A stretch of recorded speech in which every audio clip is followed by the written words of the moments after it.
Well, I've moved the Bobcat to this side of the garage because there's a fair bit of work that needs to be done to it, and you know, if I've got it all apart, I don't want it in there in case I have to pull a car in. So I brought it over here, and you know, this bucket wouldn't lift. The bucket would go up and down like this, but the whole thing wouldn't lift. The arms wouldn't lift here. So I got to looking at the pedals, and it kind of looked like they were out of adjustment. There was two pedals here.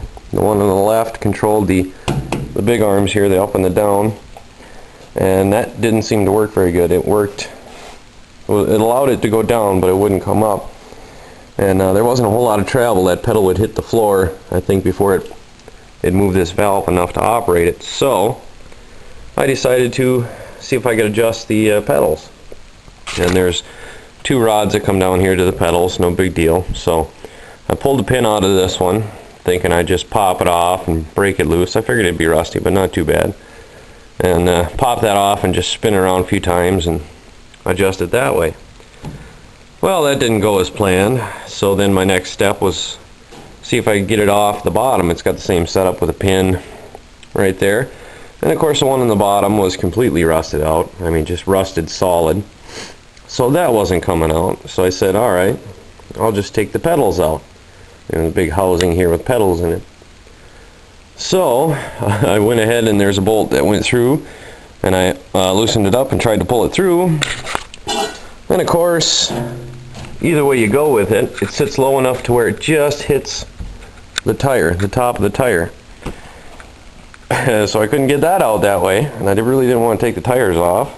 So I started pulling the whole shroud off, and of course I get these 4 bolts that I could see off, and there was 2 here that were easy to see, and it still wouldn't come off.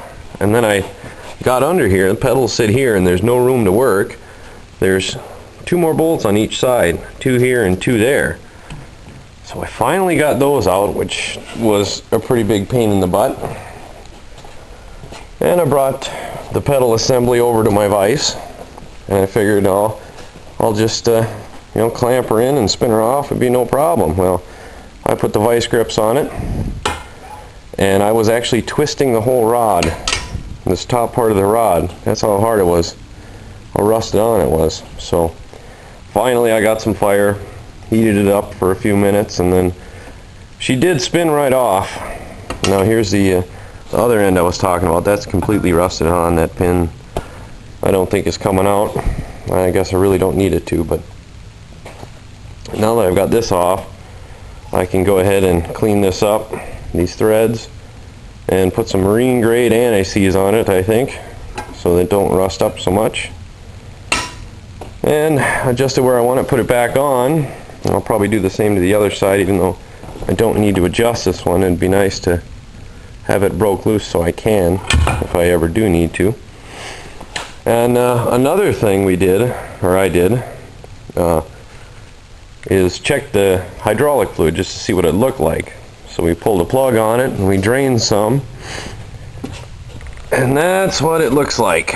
Now, I'm no expert on hydraulic fluid, but I don't think it should look like Pepto-Bismol. It's not right. I'm no expert. But you can see that there's a couple of layers here, and what I'm thinking is this top layer is the little bit we added to it before we brought it home to see if we could get the bucket up. But we added some and that didn't help, so we just drove it on the trailer backwards. But I mean, it's floating right on top of the old pink stuff, so I think we're going to drain that out and replace it all. I mean, that's just nasty, milky crap. So we got a bit of work ahead of us, I think. And I'll probably clean up all that, and I may take that apart. I don't know. I think I'm going to clean that up a little bit and just put the pedals back in at least, and adjust them and see if that'll raise the bucket, and then we'll do the fluid. If it doesn't, I'll do the fluid, and I'll pull all this apart and clean it up, because it's not really good fluid. So that's where we're at with the Bobcat now. Well, I think after a while she'll be looking good, but it'll take some time.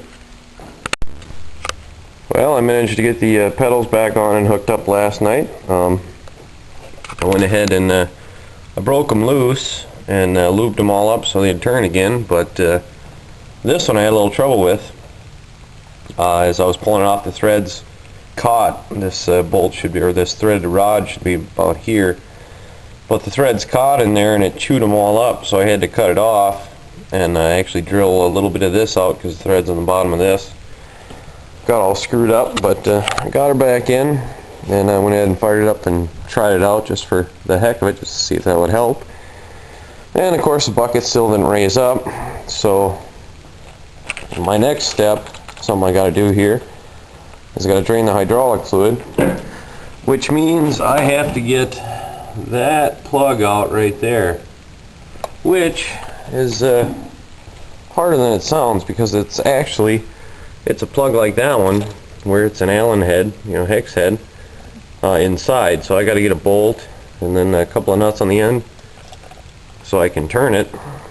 I already have one for this one. Let's see where I put it. Right here. It's my little tool for getting that one out. But of course this one's too big for that different plug, so I'll have to make another one and pull that out and drain the fluid, and then I'm going to go ahead, while I've got the fluid out and everything drained, I'm going to go ahead and take this off and see if I can't clean it up inside, take it apart, all that good stuff. So that's my project for the day, and if I can get the hydraulics working sometime this century, then I'll start playing with the engine, clean it up a little bit, and clean up that, probably rebuild the carburetor, because it's not running just right. You gotta play with the choke and the throttle and all that, and maybe I'll adjust these these arms here. There's an adjustment for the clutch right there. You can loosen it or tighten it, so I'll probably play with that later. But first things first, I gotta get that fluid out, so I'm gonna see if I can make me a tool. Well, I finally got that drain plug out, and I got the fluid drain in here, and it's just absolutely nasty. I'll go ahead and show you the tool and the rest of the fluid once I'm all done here, but I just wanted to show you that I got it open and the fluid looks pretty darn nasty. Well, it was a bear and a half, but I got the fluid out. As you can see, it's pretty nasty. It's got that weird pinkish color to it, and obviously the leaves and the sticks didn't drain out of the fluid, they just fell into the pan. But I finally got it out. It took an impact to do it, but here's the plug. As you can see, it's a hex, an Allen type deal, which I obviously don't have one that big, so I had to make a tool out of a couple of nuts and a bolt to fit in there. And it wasn't staying too good with just the nuts on it, so I had to weld it. Ugly ass weld. I'm not a welder, so. But I'm kind of proud of it. It's the first thing I've ever really welded that I needed to use that actually held together, so it works.